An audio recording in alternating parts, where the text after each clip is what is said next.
ತುಂಗಭದ್ರೆಯ ತೀರದಲ್ಲಿ ಕಾಲದ ಎದುರು ತಲೆ ಎತ್ತಿ ನಿಂತಿದ್ದ ಮಹಾನ್ ವಿಜಯನಗರ. ಧರ್ಮ, ಕಲೆ, ವ್ಯಾಪಾರ ಮತ್ತು ಶೌರ್ಯದ ಪ್ರತೀಕ ಇದು ಹಂಪಿ.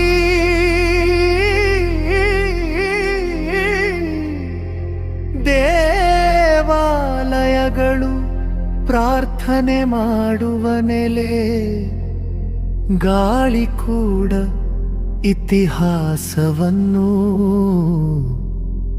ಹಾಡುವ ಭೂಮಿ.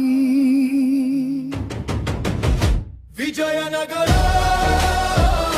ವಿಜಯನಗರ, ಶೌರ್ಯದ ನಾಡು, ಶಕ್ತಿಯ ಭೇಳ, ಭಾರತದ ಇತಿಹಾಸದ